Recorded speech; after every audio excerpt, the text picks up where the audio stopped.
Buenas tardes a todos.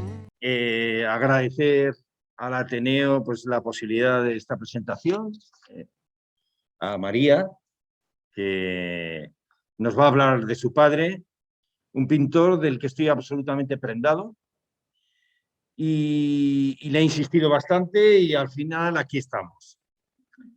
Bueno, agradeceros a todos los que habéis venido, tanto online como asistencialmente, pues vuestra presencia. Yo creo que os va a gustar también. Bueno, María también es licenciada en Bellas Artes y os voy a leer un poquito la hija del pintor que vamos a tratar hoy, Miguel Ángel Gómez. Su hija María nace en Ávila, muy joven, no digo la edad. Es licenciada en Bellas Artes, en la especialidad de pintura por la Universidad Complutense en el 2010. Estudió el cuarto de Bellas Artes en la Academia de Bellas Artes de Florencia. En el 2010 obtuvo la beca del paisaje Aillón. Ha realizado exposiciones colectivas en Ávila en el 2016 con su padre. En el 2014, Terbum Natura, ¿eso qué significa? Rerum Natura, en el Auditorio de San Francisco, y en Salamanca en 2013, en la Galería de Artes y Graffiti Art and Crafts, perdonar mi... Sí. En Madrid en 2010, en la Galería Estampa, en el 2008 en el Instituto Italiano de Cultura, y en Italia en el 2012, en la Fermé, ¿lo he dicho bien? Fermé. Formigine. En el 2012, bueno, quizás que esto no se me entiende, porque era mucho más. En el 2012 en Siracusa, en Parnaso, y una exposición individual en París, de Champs-sur-de-Lande.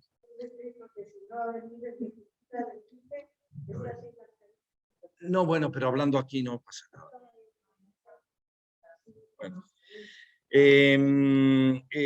Bueno, pues una sola en París, o sea que eso es muy importante. Ha organizado una exposición antológica a la obra de Miguel Ángel Gómez, de la que hoy vamos a hablar, de su padre, In Memoriam, y en el 2017 en el Palacio de los Serrano de Ávila, realizando un inventario de su obra y editando un catálogo de la misma que el que quiera al final, si lo quiere adquirir, pues aquí está. Actualmente es profesora del Departamento de Dibujo Artístico de la Casa de los Picos, en la Escuela de Artes y Superior de Diseño de Segovia. Bueno, además cría dos hermosos niños y también cría terneros.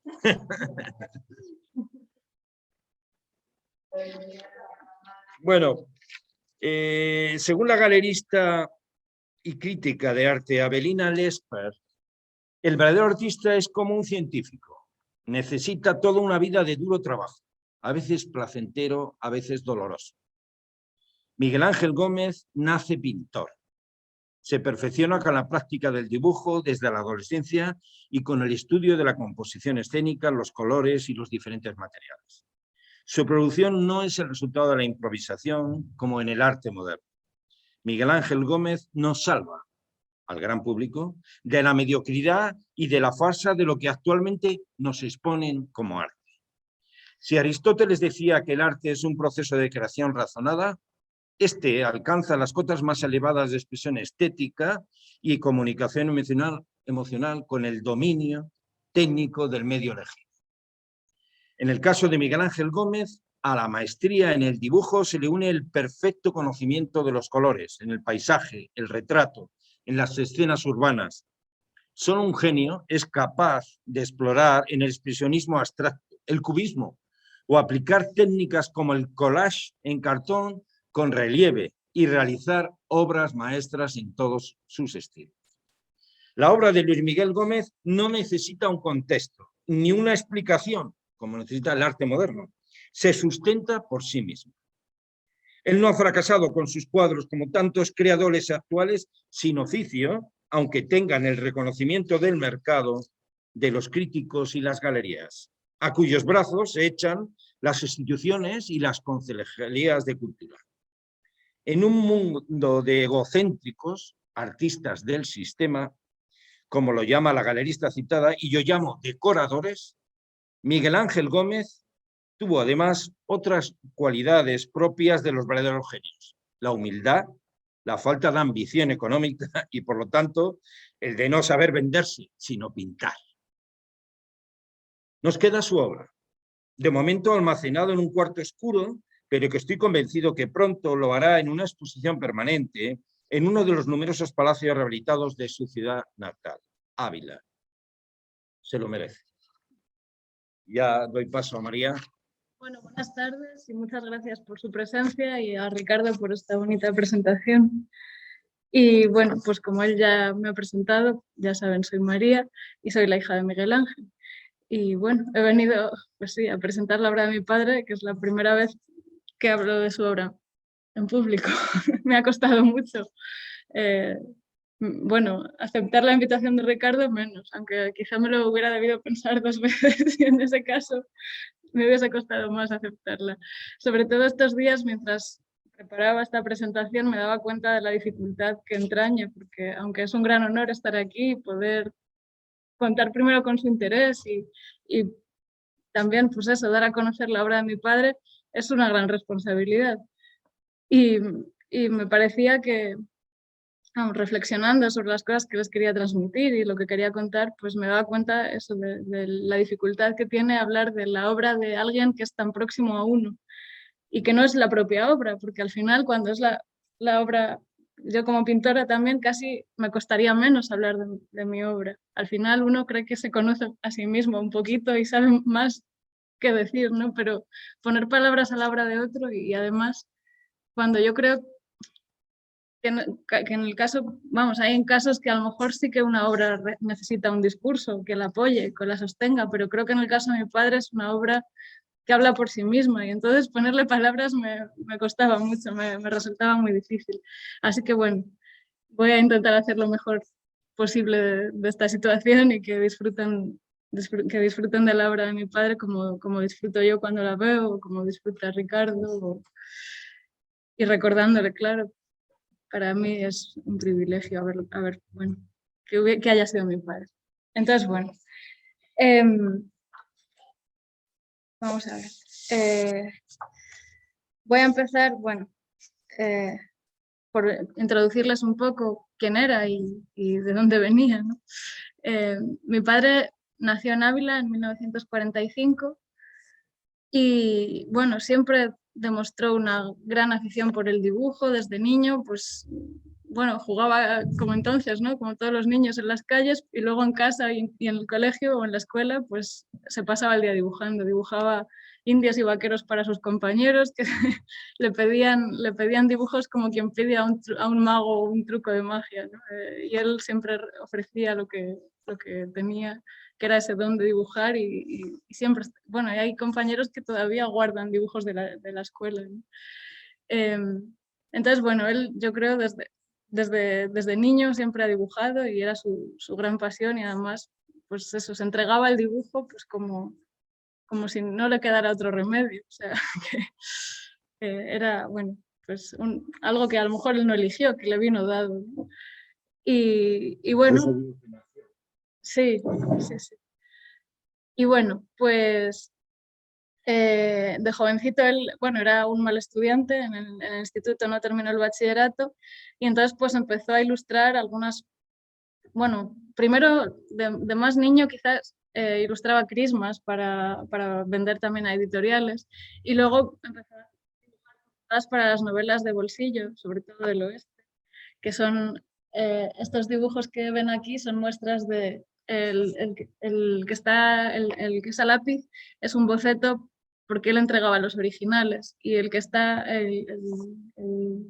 la témpera, el que está a color, eh, ese es el único original que conserva porque se lo censuraron y se lo devolvieron por la escena que representa. Creo todavía estos dibujos él los estaba haciendo entre el año 67 y el 72, los estuvo haciendo. Y todavía eran años durante el franquismo y se lo censuraron. y siempre lo guardo luego con mucho cariño, está en casa. Entonces, bueno, empezó a dibujar estas portadas y así pues a ganar un dinero que en esos momentos era bastante. Y así también consiguió, creo, el respeto de su familia, de sus padres. Por lo menos el tema de dibujar pues no era no era una tontería, sino que era algo serio que le podía convertir pues casi en adulto, ¿no? Entonces, cuando con 16 años fue a entregar por primera vez a Madrid una carpeta con dibujos y la acompañó su padre, al volver a casa, su padre le dijo, ahora ya no hace falta que te escondas para fumar, ahora ya puedes fumar conmigo, ¿no? Como eso, demostrando pues esa cercanía o ese trato de tú a tú, ¿no? Se había ganado el respeto de su familia. Y entonces por esta época él se enteró de que se podía estudiar Bellas Artes. Hasta la fecha pues no era habitual o no era una carrera de la que él conocía la existencia, ¿no? Y entonces cuando supo que podía estudiar Bellas Artes, se fue a Sevilla. Y, Perdona, ¿cuántas portadas?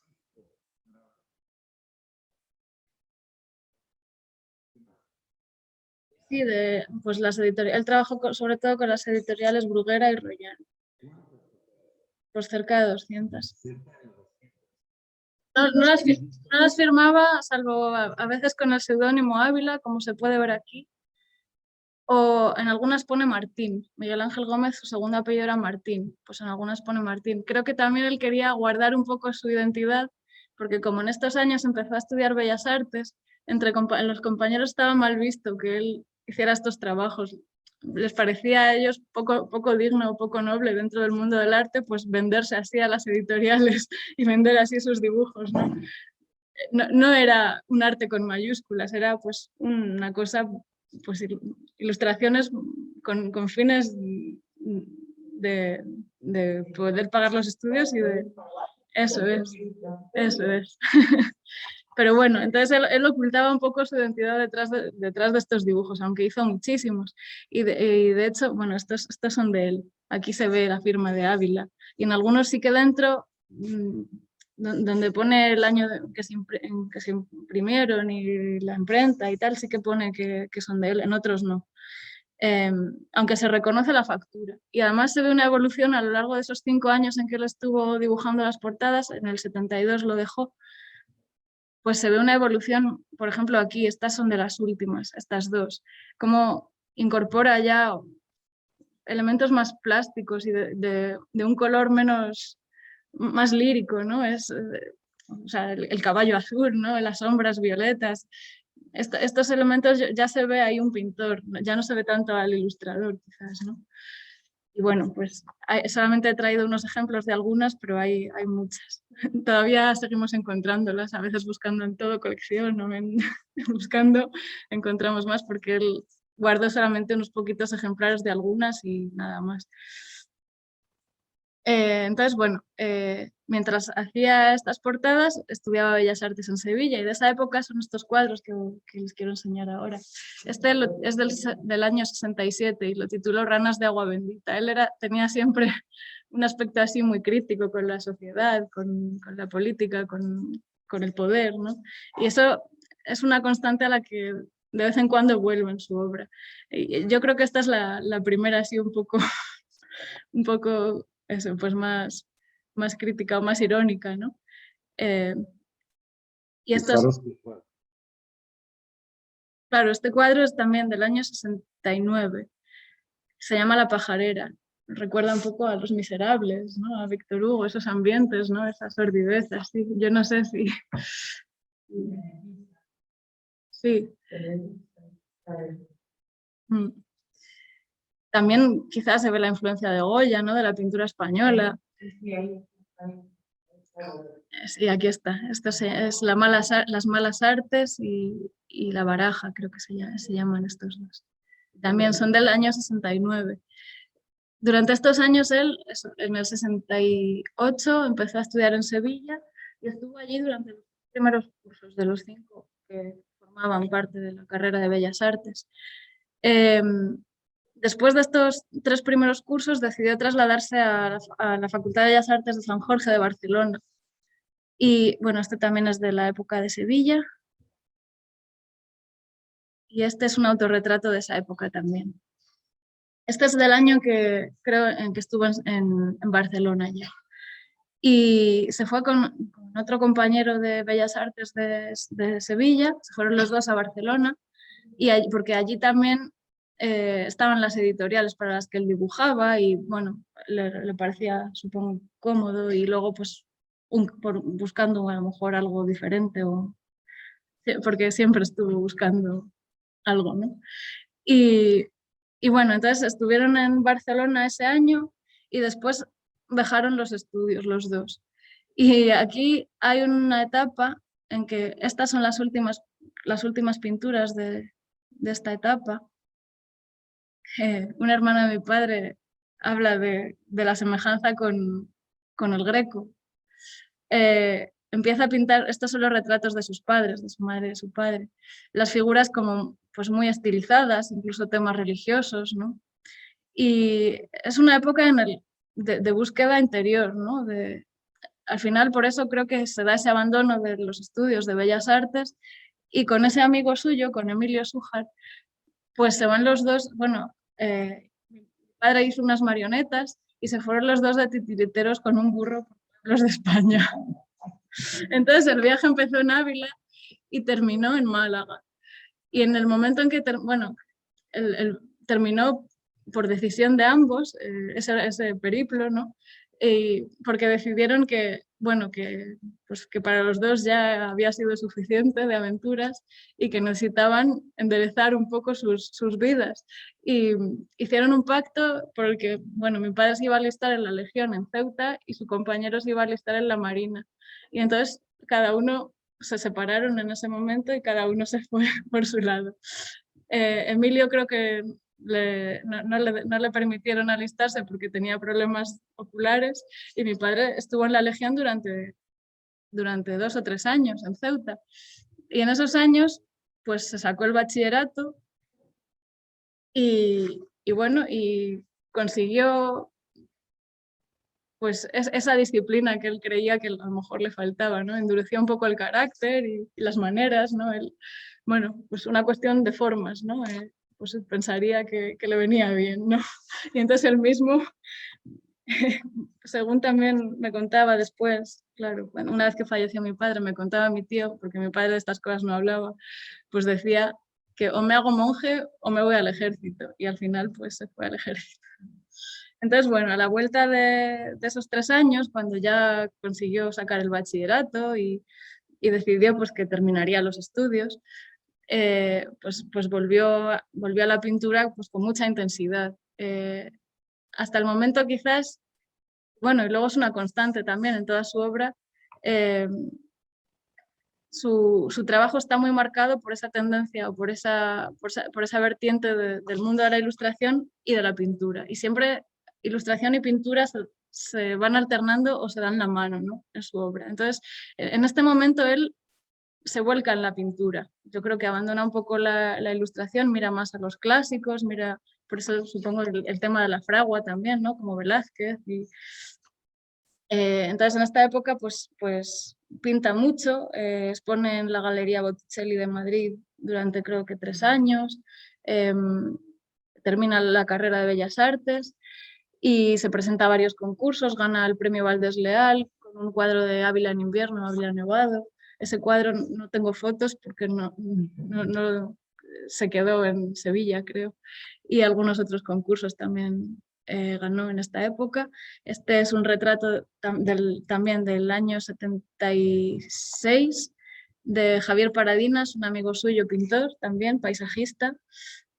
Y bueno, y supongo que por la evolución o por el propio paso del tiempo y la evolución de la obra y del carácter, ¿no? Pues vuelve a un momento en que se vuelve crítico, irónico y ácido, ¿no? Y entonces pinta estos cuadros respecto de la alcaldía y también bueno, este que es una representación de la gallina de los huevos de oro y ¿Cómo se titula este?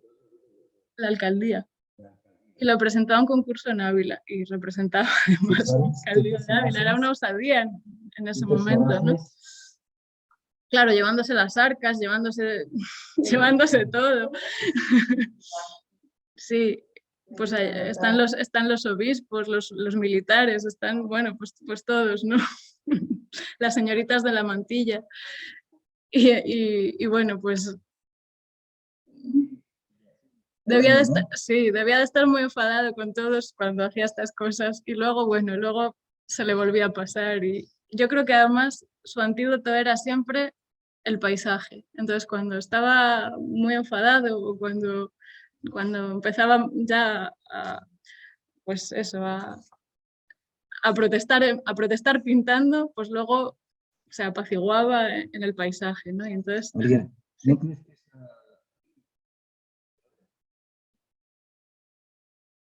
es posible. Pero bueno, es él algo? nunca se mordía la lengua, él era una persona, no atacaba a nadie, pero también era muy directo y muy sincero y no sé, la hipocresía no le ponía malo.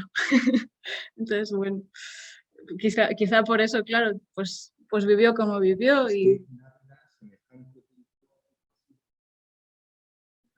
no, bien tratado y muy poco conocido. Además, yo creo que a partir de este momento, de este cuadro, él nunca más se expuso en Ávila en una exposición individual, solamente participó y ya a partir de los años, finales de los 90 y principios de los 2000, en algunas exposiciones colectivas con otros compañeros pintores de Ávila.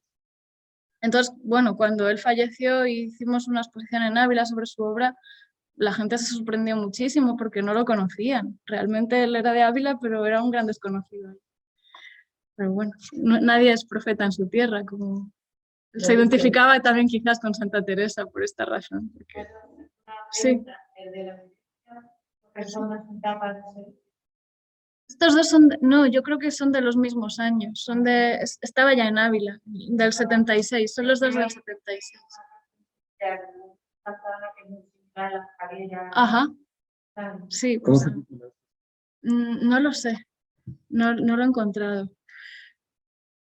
Pero bueno, creo que o sea, creo que es la misma escalera y un poquito el mismo tono, ¿no? Un personaje ahí también siniestro. También.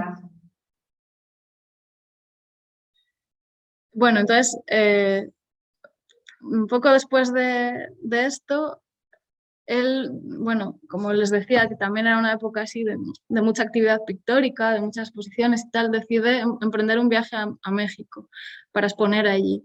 Entonces, bueno, le surgió una oportunidad y se fue para allá con algo de obra y luego se quedó allí durante 2 años pintando mucho por encargo y haciendo exposiciones allí.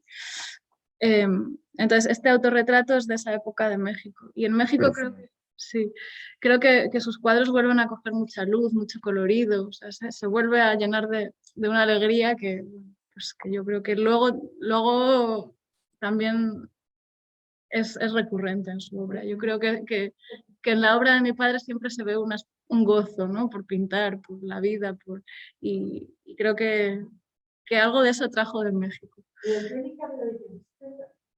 Quizás. No sé, o de la seriedad también, ¿no? Cuando uno se mira a sí mismo es...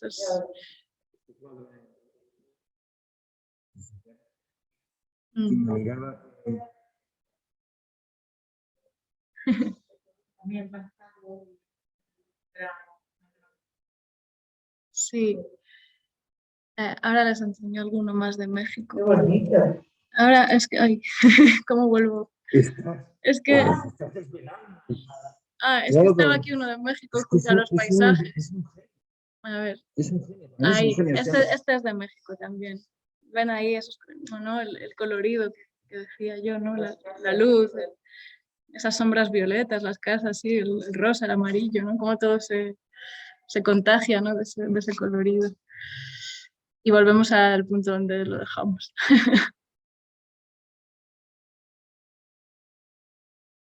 aquí. Pues a la vuelta de México, bueno, porque allí estuvo pues eso durante 2 años y medio o así, y volvió a Ávila, y entonces de ese momento es este cuadro de la casa de sus padres, ¿no? Pues supongo también el hecho de volver, ¿no? Del jardín. Bueno. Sí, sí. Y aquí ya vino yo con el proyecto de dedicarse a la docencia. Entonces, bueno, estuvo en Madrid, hizo una tesina, también en la Facultad de Bellas Artes de San Fernando, y hizo los cursos del doctorado en estos años. Y ya en el 84 consiguió su plaza de profesor de dibujo en la Escuela de Artes de Valladolid.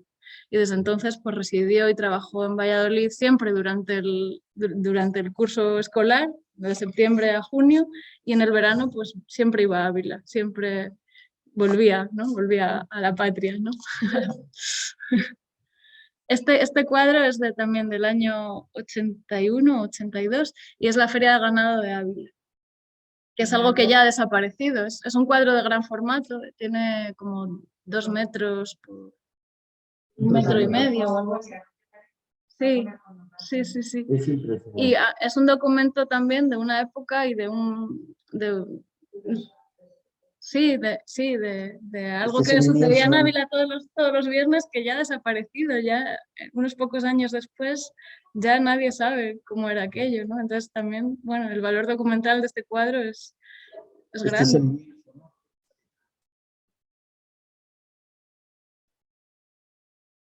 Sí, de la propia muralla. El auditorio. Sí.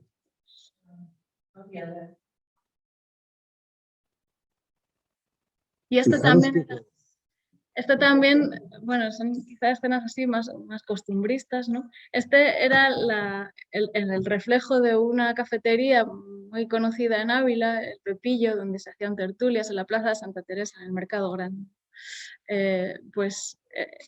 Pintado desde la calle, ¿no? El reflejo en el cristal. Se intuye gente ahí dentro, sentada en las mesas, pero también se ve la vida de fuera, ¿no?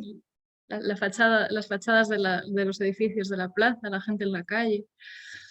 Y bueno, es una... él muchas veces elegía unas composiciones, unos puntos de vista y pues muy, muy atípicas. Muchas veces sus planos son muy cinematográficos, pero claro, esto reflejo en un cristal es muy plástico, muy difícil de representar, entonces son temáticas poco elegidas. Entonces, lo típico a lo mejor hubiese sido, o lo convencional hubiese sido pintar la cafetería desde dentro, ¿no? Pero este cuadro también es de esa época, que está pues casi abocetado, ¿no? Es allí en la casa, en el estudio que él tenía en Ávila, pues mi madre y yo. Y sí. Y en esta época empieza otra vez a tomar elementos del mundo de la ilustración y llevarlos a la pintura. Entonces, crea como pequeñas historias concentradas en un cuadro, ¿no? Pequeñas historias en una obra. Cada cuadro cuenta algo, es una narración, ¿no? Es como la viñeta de un TVO, que es algo que a él también le gustaba mucho, ¿no? Todo el mundo del cómic y también se había vinculado a eso, ¿no? Entonces, cada obra cuenta algo en sí misma, ¿no? Y todas estas épocas... Sí, está aquí. Todas estas obras son de el año 87 en adelante. Este cuadro se llama Blancas juegan y ganan y representa verdaderamente un movimiento de ajedrez que o sea, se está librando una batalla, ¿no? Y bueno, pues para el que sepa observar y quiera detenerse a ver, pues ahí hay...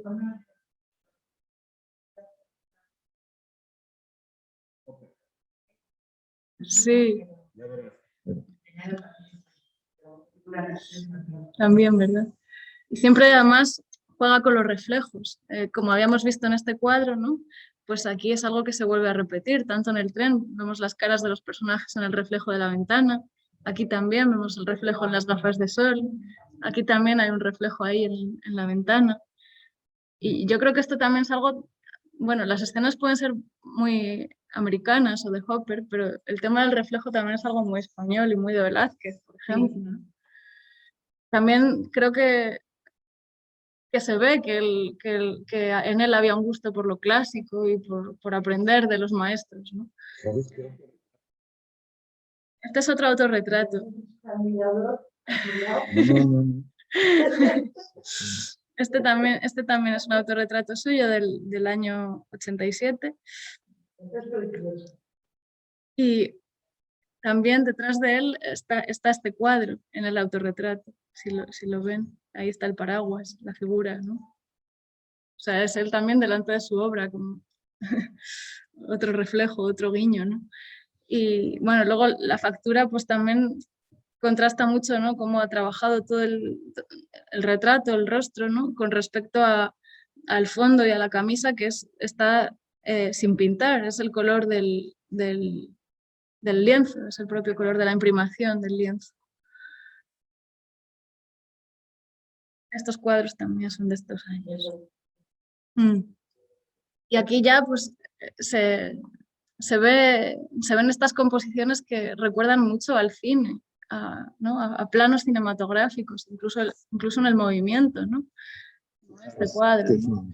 Y luego, sí, y luego tienen esa cualidad de que es un sitio quizás en su imaginación que pudiera ser cualquier sitio, ¿no? Para quien lo vea es un sitio y para otra persona es otro lugar, ¿no?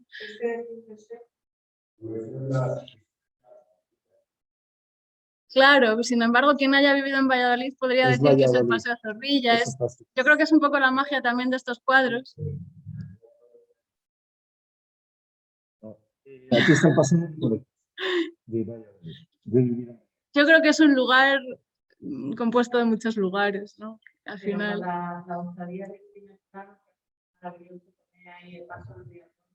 Sí. Sí, sí. Este personaje, el del sombrero. Sí, sí. Lo que pasa que este es un cuadro, él lo tenía colgado en el estudio y a este cuadro creo que volvió muchas veces. Era de finales de los años 80, pero creo que cerca del 2015, que es cuando murió, estuvo retocando cosas. Y entonces yo no sé si la inclusión, porque también hay aquí otro personaje, que parece él, también con el paraguas, también parece él, pero de mayor. A lo mejor este era él en los 80 y a lo mejor este es él en el 2015, ¿no? Y ahí, bueno, pues se dan estas cosas que se...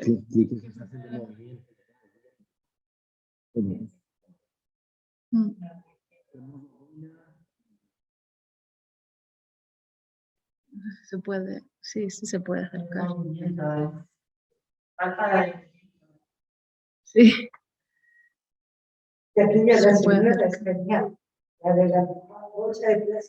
Sí, y luego al final, si uno se acerca y lo ve de cerca, pues está resuelto en dos pinceladas. No hay nada, es esa magia de la pintura, ¿no? Sí, sí, sí. Ay, ¿qué he hecho yo? Y en los 90, pues trabaja sobre todo en torno a 3 temáticas: la música, la danza y el paisaje. Y bueno, pues este es un cuadro, creo, representativo de ese momento. Hay muchos otros, lo que pasa que no tenía buenas fotos y algunos también los vendió. Claro, es que elige siempre unas La señora lo perspectivas está que llamando. no son naturales. Perdón, la perspectiva, ¿no? Sí. También este cuadro, que es para mí muy difícil de clasificar, es del año 93, porque es, bueno, es único, ¿no? No hay nada que se le parezca en su obra. Se llama El molde de Venus. Y bueno, El molde de Venus. Creo que hay pues también un guiño a lo clásico, ¿no? A ver, Venus, la diosa, con la concha aquí, como en los cuadros de Botticelli del nacimiento, ¿no? Del nacimiento de Venus. Y sin embargo, bueno, pues es algo también muy personal y muy suyo, muy sugerente. También es un cuadro de gran formato y bueno, pues aquí queda como, como un vestigio de algo que pasó por su cabeza una vez, ¿no? Y este es, pues, de estos años también eso, hay muchos cuadros de bailarinas, ¿no? Del tema de la danza. También hizo relieves, luego los modelaba, luego los hacía en poliéster y los pintaba por encima. Y bueno, ahí también hay una experimentación con los materiales y eso. Ya veréis. Este cuadro, sí, sí. Y respecto, bueno, y también pues nos retrataba pues en casa a mi hermano, a mí, dejó el de mi hermano. Pues. Ah, es que va solo, yo no he tocado nada.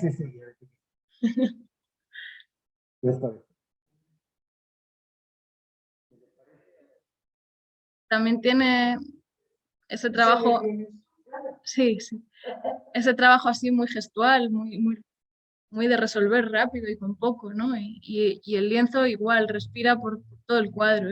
Los blancos son la propia tela del bastidor, ¿no? Del lienzo.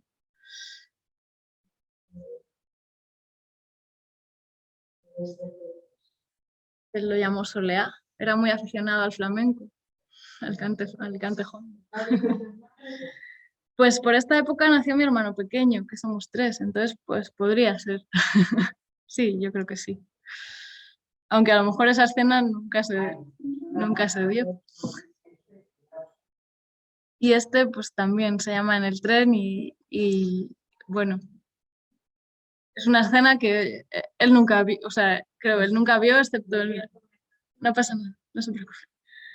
Excepto en su imaginación, ¿no? Sin embargo, creo que está muy inspirado en su madre y en mi hermano, mi abuela y mi hermano, que además ella murió en esta época. O sea, yo creo que, bueno, pues... Sí, el cristal también. Y cuando uno se acerca, que es esta cosa mágica de la pintura, pues lo miras de cerca y no ves nada, no hay nada más que grandes pinceladas y te alejas y... Claro. Y además se nota que está con... Sí, sí.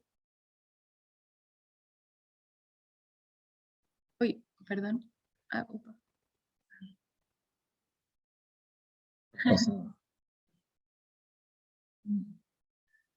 Luego, como yo creo en estos años ya estaba él pues explorando un poco sus propios límites y hasta dónde podía llegar, y cuando sintió que ya lo había dicho todo, pues cambió de estilo, ¿no? Y yo creo que aquí, en estos últimos años, que además coincide un poco con el cambio de siglo, ¿no? Estos fueron los últimos cuadros, el del tren, este lo llamó Crepúsculo, lo tituló Crepúsculo, y esta Bacanal. Y aquí se plantó y entonces empezó a hacer una cosa completamente diferente, que ahora se lo enseño, pero antes me gustaría también que vieran los paisajes. Eso es. A ver, ay, pero ¿por qué se va solo? Bueno, pues como al principio también les decía, creo que el paisaje fue una constante en toda su obra y algo a lo que siempre él volvía, porque a veces creo que también su propio ánimo se lo pedía y a veces las circunstancias también le llevaban a ello, ¿no? Entonces, este a lo mejor es del 70 y algo, de los años 70. Este también es del 78, pero en México. Estos ya son de los años 90 y son de los veranos que cuando estábamos en Ávila. Sí, sí, sí. Hasta ahí me deja, no me deja más. Entonces, pues los momentos del veraneo en Ávila siempre eran para al aire libre. Entonces, siempre había esa alternancia, y siempre creo que la hubo en su obra, entre los meses en que estábamos en Valladolid y él se dedicaba a la docencia y se encerraba también todas las tardes en su estudio a pintar. Son momentos en que su pintura se hace pues, quizá más creativa y más íntima y contrasta de forma muy fuerte con los momentos de expansión del verano en que sale siempre a buscar la luz, a buscar el horizonte, a buscar el color, y eso se lo lleva luego otra vez al estudio, ¿no? Para los meses de invierno, ¿no? Y yo creo que él estaba siempre muy a gusto pintando en el paisaje o en la naturaleza, porque creo que también de alguna manera se olvidaba de sí mismo, ¿no? Ante la naturaleza él se hacía pequeño, ¿no? A lo mejor en el estudio se hacía más grande otra vez, pero en el campo pues él era otra vez muy pequeñito, ¿no? Las cosas volvían a una escala a lo mejor más natural, ¿no?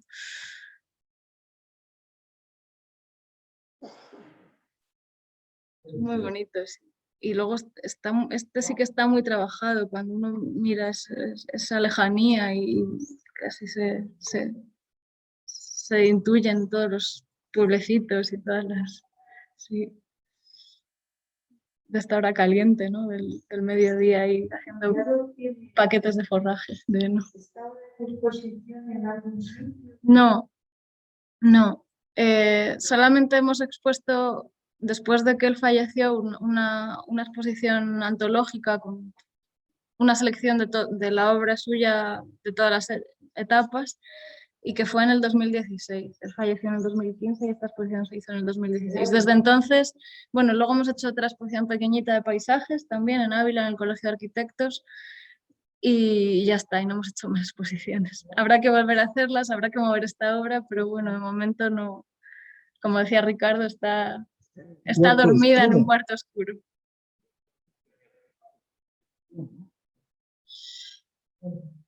Sí, estos son paisajes también de Burgos, de Ávila, otra vez esos horizontes, ¿no? Esos caminos. Sí, es Ávila. Otra vez. Y yo creo que los paisajes tienen ese algo hipnótico que te podrías quedar mirándolos mucho tiempo y que le atrapan un poco a uno porque él se fundía en eso. Creo que eso, que se olvidaba de sí mismo, ¿no? Hay casi como una mística, ¿no? en el paisaje. Y luego también sí, la búsqueda de los ríos y de los lugares con agua en distintos momentos del año, ¿no? El otoño, el invierno, la primavera. Esas nubes son muy de Valladolid. Sí. Y ahí está mi hermano pescando. Ah, mira. Porque lo integraba familiar y un poco también, pues Él me sorprendió.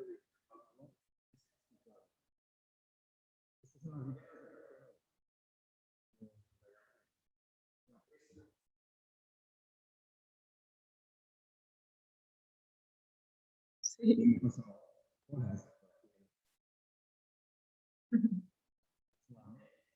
Claro. Sí, sí. Y estos cuadros son recientes, son, pues sí, de los años 2009, 2010, algo así. Tenía un proyecto muy bonito que era, o sea, pintar todo el recorrido del río Duero desde Soria hasta la desembocadura. Lo que pasa es que no llegó nunca a la desembocadura.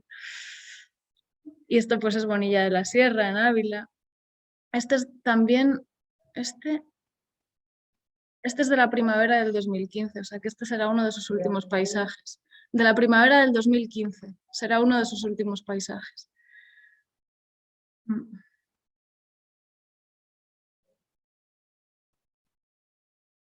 Murió en el 2015 con 69 años y muy rápido. Bueno, fue un cáncer de pulmón que se manifestó pues ya irreversible y fue un mes de enfermedad. Y luego les enseñaré el último cuadro que pintó, que lo pintó en casa porque estaba ya muy cansado y no podía salir, pero él siguió pintando hasta el último día. Y, y tengo ahí el cuadro último. Bueno. Esta es la etapa que comenzó, pues yo les decía, después de esas pinturas quizá, ¿no? Que él consideraba, bueno, pues aquí ya lo he dado todo, ya a nivel de realismo ya no puedo hacer más que esto, ¿no? Con ese crepúsculo, ¿no? Y entonces empezó a buscar algo diferente y creo que de una manera muy lúdica, ¿no? O sea, él se entretenía mucho y se divertía, y entonces creo que en esta etapa se ve mucho eso, ¿no? Él llegaba de la escuela de dar clase al mediodía y allí en casa, mientras mi madre y mis hermanos y yo a lo mejor poníamos la mesa o nos preparábamos todos para comer, pues él se ponía allí a recortar los sobres de la correspondencia, muchas veces los extractos que llegaban de los bancos y esos sobres que tienen una ventanita y no sé qué, pues se ponía a recortar papeles Y entonces empezó a crear del papel plano, del plano, pues figuras tridimensionales, pero solamente con cortes y pliegues. No es como la papiroflexia, que son solo todo pliegues, pues él hacía algunas incisiones, algunos cortes y dobleces, ¿no? Y de esta manera, pues empezó a hacer esculturas o a materializar físicamente, pues empezó con animales, empezó con una vaca, con un toro, con figuras sencillas, ¿no? Casi cubistas, porque es un poco, comparte con el cubismo, creo, el concepto de que esto es una foto de una de esas maquetas de papel, bueno, de una no, de muchas, que las tenía amontonadas en el estudio.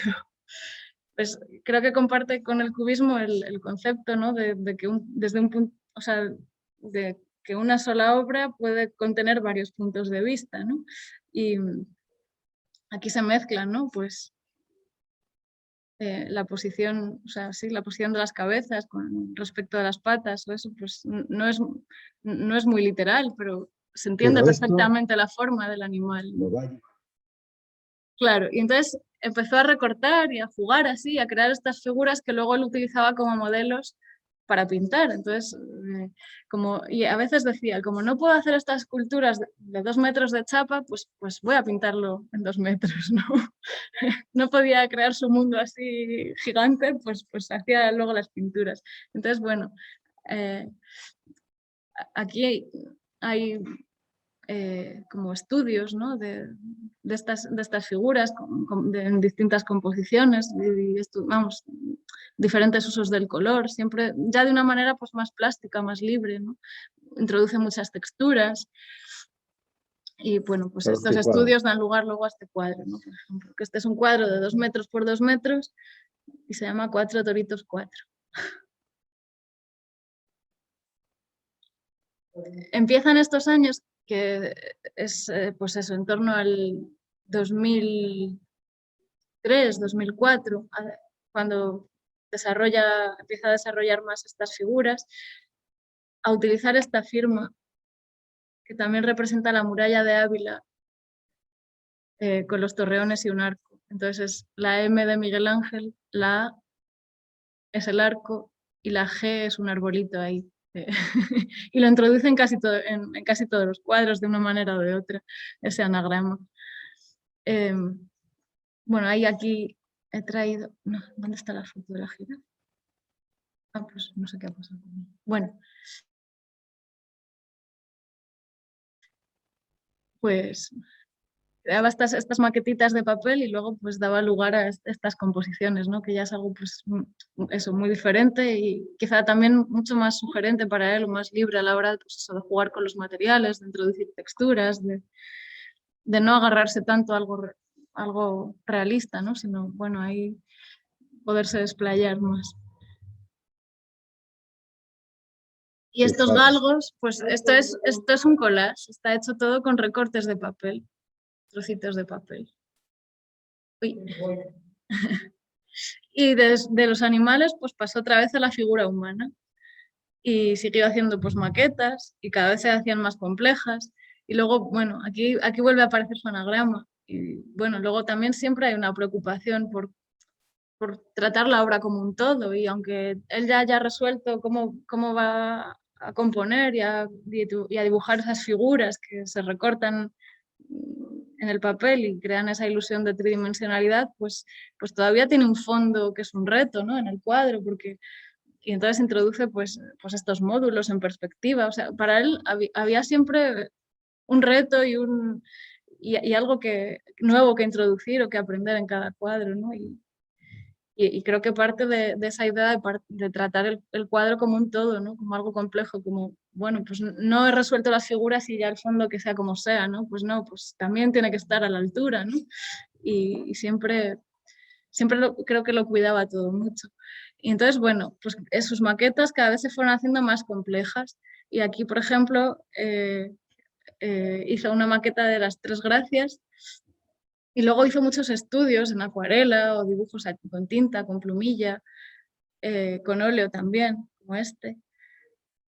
A partir de esa maqueta, que finalmente dio lugar a este collage. Este collage es enorme, bueno, lo tuvimos que sacar de su estudio porque lo había hecho directamente sobre una de las paredes de una habitación, que lo había hecho en un estudio que tenía un alquiler en Valladolid, que era un ático muy chiquitito con 2 habitaciones, pues lo había hecho sobre la pared del propio estudio.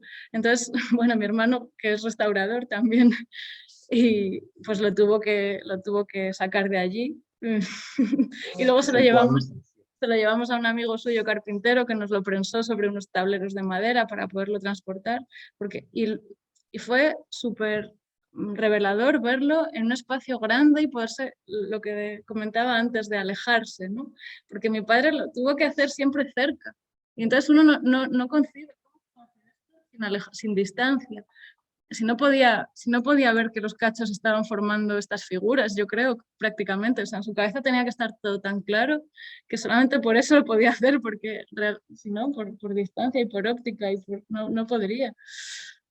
Entonces, este es un fragmento para que se viera un poco mejor. Todos son trocitos de papel, de revistas o de carteles, de cosas que le daban en el cine que había al lado de la escuela suya. Había un cine y le daban carteles de películas. Todo se lo recortaba y utilizaba el papel para crear pues estas composiciones. A veces incluso sobre el papel pintaba alguna textura o algo para dar también algo más de complejidad, ¿no? De que no fuera tan plano. Pero este collage, pues yo no sé, tendrá también pues casi 3 metros por 3, es muy grande, es muy grande. No, tenemos una habitación chiquitita, pero muy bien organizada. Estas veis, son también las maquetas. Cuando empezó quizás a desarrollar más esta técnica del relieve de papel, pues empezó a buscar muchos temas en el mundo clásico grecolatino, y entonces sacaba muchos temas de la mitología. Entonces él en vida hizo una exposición en Valladolid de estos trabajos, que fue la última que lo organizó individual y tal, que fue después de su jubilación como profesor, y lo llamó mitomorfosis. Y él, pues eso, eran como mitos, ¿no? Que se metamorfosean, ¿no? O que se actualizan, ¿no? Una revisión así de los mitos. Y entonces, bueno, mira los sobres, ¿ves? Los sobres del banco. Sí. Lo hacía con cualquier cosa, además tenía, no sé si en algún sitio escrito una frase con la que yo me quedé, que le gustaba mucho el papel como material por su humildad, porque siendo una materia no noble, o sea, algo humilde, pues le daba de sí como todas las técnicas del mundo, ¿no? Y aquí estaban pues los guerreros de la Ilíada, ¿no? Y luego estas maquetas pues las utilizaba para sus composiciones. Un cuadro de la Ilíada, pintado a partir de esas maquetas, que era un tríptico porque era muy grande y no le cabía en el estudio, no lo podía hacer de una sola vez.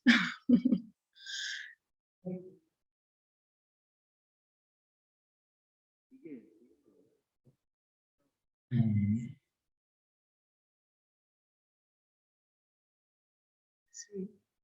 Luego, pues, claro, yo que también aprendí a dibujar con él en su clase de la escuela de Valladolid, pues sé cuánto, por ejemplo, le gustaba la cabeza del caballo de Fidias, ¿no? Que la tenía allí en su clase y la veía todos los días. Y cuando veo esto pienso, jolín, qué buena compañía le hacían, ¿no? Sus modelos, y qué bien también le vino la enseñanza, porque le reafirmó muchas cosas. O sea, el repetir todos los días a los alumnos que esto es importante, pues lo hacía también importante para él, ¿no? Ahí había también un flujo de... Sí, muy atrevidos. Pero claro, es una batalla, ¿no? No, pero en otros. En otros. Fijaros, Esta composición, bueno, pues que también son ninfas y faunos y sátiros. Tiene pues claro, muchas... Aquí dentro están pasando muchas cosas, ¿no? Yo creo que este mismo sátiro que se lleva aquí a la ninfa, pues está aquí persiguiéndola, y está también aquí, agarrándola. Y a mí, por ejemplo, esta manera de narrar, que es como muchas cosas en la misma viñeta, o sea, en el cómic habría en cada viñeta una escena y aquí hay muchas escenas en la misma viñeta. Me parece un recurso que también utilizó Botticelli en el Nastaglio de Leonesti, que está en el Prado. O sea, que otra vez veo reminiscencias o guiños a lo clásico, ¿no? A su conocimiento del arte y de las artes, ¿no? Y hay detalles, ¿no? De ese mural, que todo está hecho de papel recortado. Y luego, pues, lo dibujaba, lo estudiaba, cómo voy a llevar yo esto al lienzo, cómo voy a llevar yo esto al cuadro, y al final, cada detalle, ¿no? Cada viñeta. Y al Claro. final hice esta pintura a partir de ese collage en relieve, y además la hizo, que sí que se aprecia, creo, que hay cortes, pues cada parte es una tablita, o sea, son muchas tablitas que se engarzan, que se unen, ¿no? No es un tríptico, es más que un tríptico, hay muchas partes. O sea, yo creo que ahí otra vez vuelve la idea de las viñetas, ¿no? Este es perdón. Otro relieve de Es papel. que No, 3 metros no. 1,50 yo creo. Lo tenía en una puerta, era grande como una puerta, lo tenía en su estudio colgado en una puerta, porque luego en el estudio tenía todas estas maquetas amontonadas que él no sabía ya ni cómo guardarlas, las clavaba con chinchetas a la pared, a las puertas, todo, estaba todo lleno de personajes que salían de las paredes, luego les enseño algunas fotos. Y siempre pues los utilizaba como modelos, o sea, yo no tengo a nadie no tengo a alguien que pose para mí, pues bueno, yo creo mi modelo y lo pinto y lo exploto al máximo, ¿no? Y era un poco su...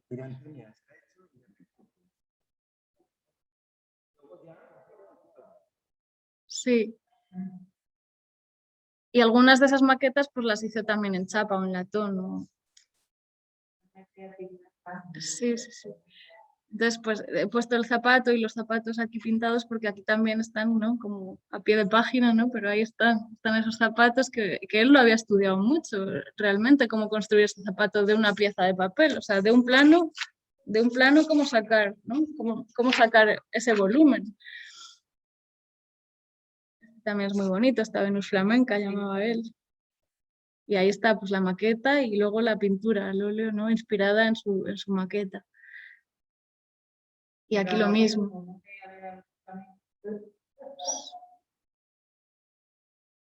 Lo mismo, ¿no? La ninfa peinándose en papel y en dibujo. Y aquí unos danzantes que también pues, los hizo. Y aquí es que se ve muy bien cómo, ¿no? Los tenía pinchados con chinchetas en el corcho. Y cómo esta pierna sale del corte que está aquí y se dobla el papel hacia el otro lado y se crea esa pierna, ¿no? Y todo está construido así, de un plano de papel. Y entonces pues lo dibujaba, luego lo utilizaba como modelo. Y bueno, y es que al final consiguió complejizarlo todo lo que quiso. O sea, estas fotos además las hizo él, las hacía él, lo iluminaba y lo veía como él quería, ¿no? Y luego un poco como transición hacia lo que viene ya después, que es lo último, yo creo que también partiendo de estas maquetas, pero otra vez con la intención de volver al plano del cuadro, ¿no? Creó y además, bueno, pues empezó por animales, después volvió a la figura humana y después volvió otra vez al escenario, ¿no? A todo el ambiente, a toda la escena. Entonces, creo que de ese paso hacia la escena es muy representativa esta silueta de mujer que se repite también además en varias obras y que pues también salía del plano, ¿no? Está recortada de ahí, entonces se crea como una puerta, una figura, un umbral, un espacio ahí, que él realmente construía como una maqueta de verdad y lo iluminaba para llegar a esto. Fijaros Ay, jope.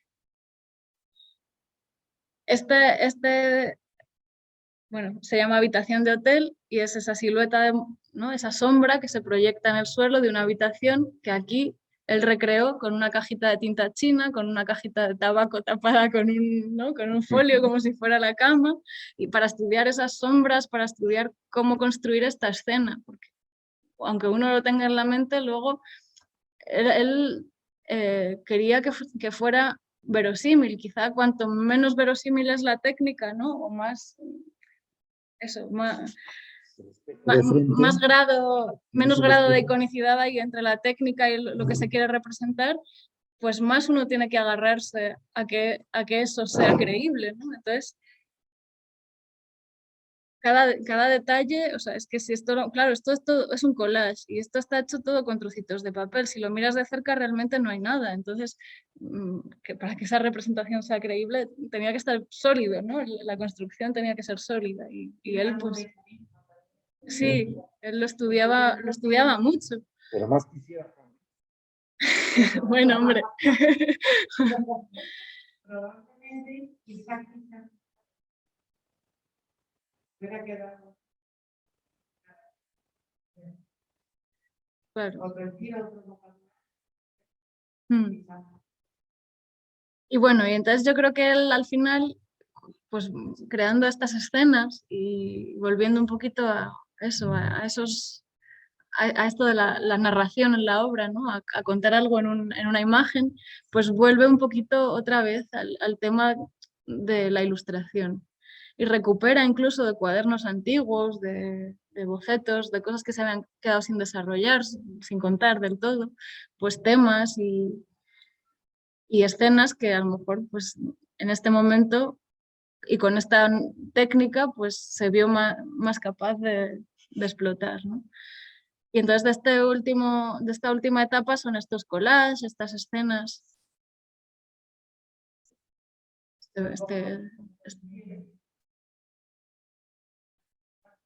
Sí, sí. Ujú. Muchas veces bueno,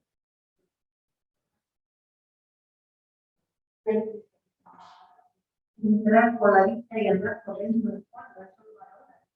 Claro, sí. Yo creo que sí, y que por eso a mí también me costaba explicar esto, porque creo que son cuadros para verlos, ¿no? Y bueno, pues claro. Y aquí está como el cuadro o sea, la ilustración que le censuraron al principio, como esa cama, esa mesilla revuelta, los papeles, ¿no? La escena, pero ya sin personajes, ¿no? Como, y esa puerta, sí. Y este cuadro que... Con el espejo, los reflejos, las sombras. Sí, pero con un realismo pues más... Sí. Y esto lo hizo al final y él tenía como bueno, como una idea así de hacer toda una serie, una colección sobre novela y cine negro, ¿no? Que quería incluso llevarlo a Gijón para poner allí a la vez simultáneamente al festival ese de cine negro y estos interrogatorios. Esto es al final, sí. Pues Billy Wilder, ¿no? Guiños al cine, a la literatura. Otra vez la silueta de la mujer, ¿no? Y esta es la escalera de la casa de Ávila. Sí. Es un tema además, sí, es un tema recurrente y creo que además hay más obras sobre escaleras, pero me parecen, porque su estudio estaba en un ático en un edificio antiguo del centro de Valladolid y tenía una escalera que también aparece, esta es de la casa, del estudio de Ávila. El estudio de Valladolid pues aparece también en muchas obras. Y ya hay algunas en que se ve a un personaje, solamente hay bocetos, un personaje apoyado en la barandilla, que se está cayendo. Luego hay otros bocetos en los que se ve un sombrero en el suelo de la escalera tirado y la puerta abierta. Y creo que tienen algo que me daba un poco de... No lo quería traer porque me parecen a mí premonitorias suyas de su propia muerte. Él ya cuando, como fue todo el desenlace suyo tan rápido, él decía, ya no voy a poder ir al estudio, ya no voy a poder subir esa escalera, decía, ya no voy a poder subir esa escalera. Y había pintado antes esa escalera muchas veces. Y bueno, él de niño coleccionaba las estampas del cine que se entregaban de cuando iba a ver una película. No sé supongo que ustedes estarán más familiarizados con eso que yo. Y creo que también en esta época, en esto de mis pinturas, pues rescata un poco eso, ¿no? Esos álbumes que todavía los tenía de estampitas del cine, de las películas.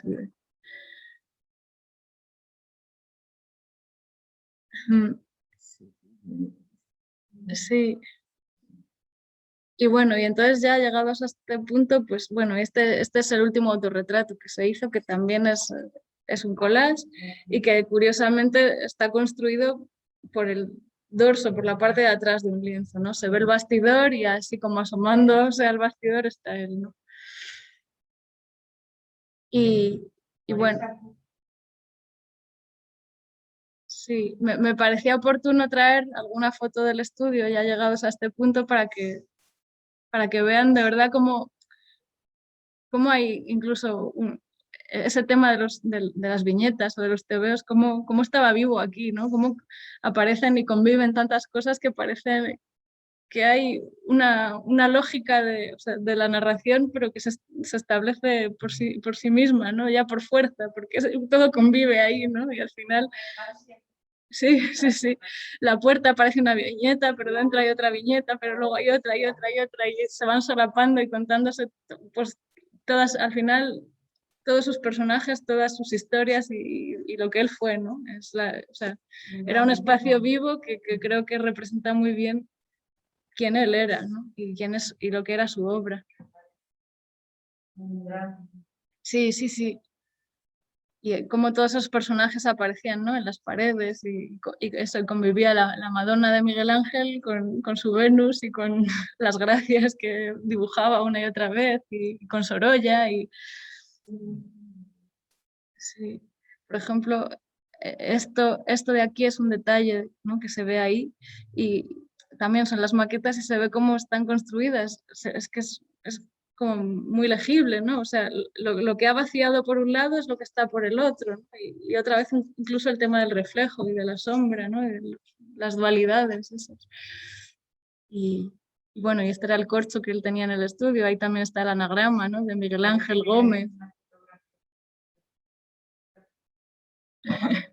Sí, pues eso, las maquetas otra vez, un dibujo de mi hermano cuando nació, el Marte de Velázquez, pues el retrato de su padre, dibujos de nosotros de niños, pues flamenco, pues todo esto era él, ¿no?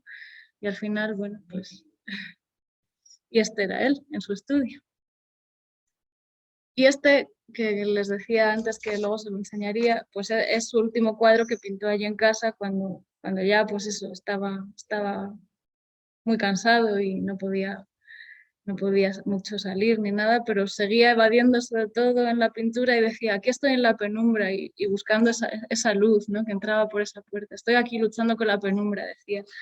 Y entonces, bueno, al hilo de... Más tenía al hilo de, y ya para terminar, de esa exposición póstuma que hicimos y en la que además participamos pues todos sus amigos artistas haciendo una obra en homenaje. Tengo una amiga que también, de mi edad, que también es hija de un pintor amigo suyo que participó con una obra que representaba su estudio, pues acompañó su cuadro con los versos de otro amigo suyo que los escribió pues pensando, ¿no? en mi padre y en el final y eso.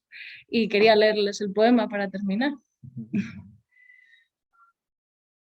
Sentado en la penumbra de mi alcoba, demoro lo inmediato en el ala interior de esta cesura amable. Apenas coincide mi exhalar con el silencio, y un golpe desde dentro podría destruirlo. Veo el mobiliario reunido y los colores se hacen espejos vaporosos, las formas pura admonición de la mentira, las ventanas láminas que engastan el tiempo invertebrado.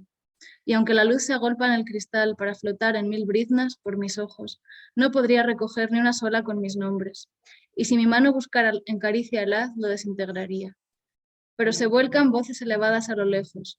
Soñar las casas vacías de los enemigos suprime el odio. Habitar los desvanes amigos amplía el amor. Los que imaginan las pequeñas manías de los otros beben de la copa de Dios e intuyen la sombra de sus labios en la palabra dejada como la hoja de un otoño edénico. Y si no, miraos en derredor. Qué triste es volver hacia lo que uno tiene más cerca, habiendo vivido tan lejos. Ya apenas con un gesto inofensivo todo tiembla. Llora en secreto mi marcha amenazada. Abandono de las piezas que sedentes me despiden perdonándome. Y me conmueve la suma revelada de mis huellas cotidianas, la espera invariable de las cosas que en mi ausencia hablarán de mí. Francisco Rubén Rosa, de Celestino.